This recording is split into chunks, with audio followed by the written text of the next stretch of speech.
Welcome back to Giants.com. My name is John Schmelk. With me is Michael Eisen for the Giants Training Camp Report, the online edition. And Mike, one topic at training camp today. We'll get to that in a second. First, from football. We got the second preseason game a couple days away. Talked to Sean O'Hara today. Talked about how training camp almost goes in stages. Stage one is getting your fitness with all these two-a-days. Stage two, eliminating mental errors.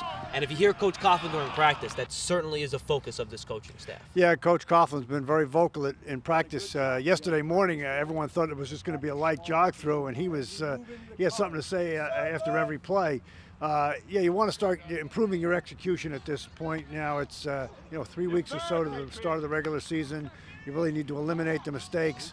And hopefully that's what we'll see in Chicago Saturday night, which is a better performance than we saw in the first game against Carolina. And I was surprised to hear Eli Manning when he spoke to the media yesterday, Mike. He made the point that some of the wide receivers in the last game made some mental errors on assignments, and it makes it difficult for a quarterback to have confidence in your receivers if you don't know where they're going to be. That's true, but the receivers, there were some missed assignments from what I've heard, but that's really the norm for this time of year, certainly in the first preseason game.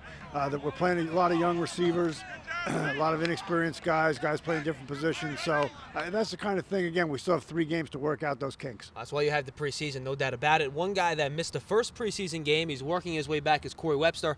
I know you had a chance to talk to him today. Yeah, he's very excited about being back. He feels a lot better. He had kind of a hip pointer injury, which he said he might have gotten really from almost working too hard to get ready for camp. He said when the off-season conditioning program finished, he went to LSU, his alma mater, and worked out very hard, and then started to feel sore when he returned to Albany. But he's feeling good now. Not certain that he's going to play against Chicago, but he is back on the field, and he got a little tired of coaching the young cornerbacks. He wants to get out there and play himself. And Mike, the second cornerback that also hurt, Aaron Ross, tried to make his return to practice yesterday, did not. Hamstring still acting up. He's not going to play against Chicago. Now, the one issue of news that, of course, dominated today, the plea deal by Plaxico Burress. The players talked about it. Mr. Mara talked about it. The team issued a statement, and it's really just a sad day. Yeah, that's really been the official team response. Is not much different than it's been all along, which is it is a tragic, sad situation with Plaxico Burress. It's hard to believe it's only been 18 months since he caught the winning touchdown pass in Super Bowl 42.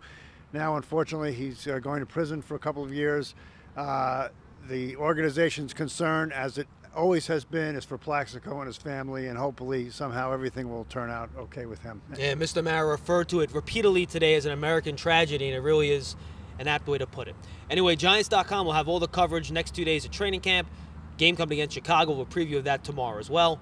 For all your Giants information, there's only one place to go, Giants.com.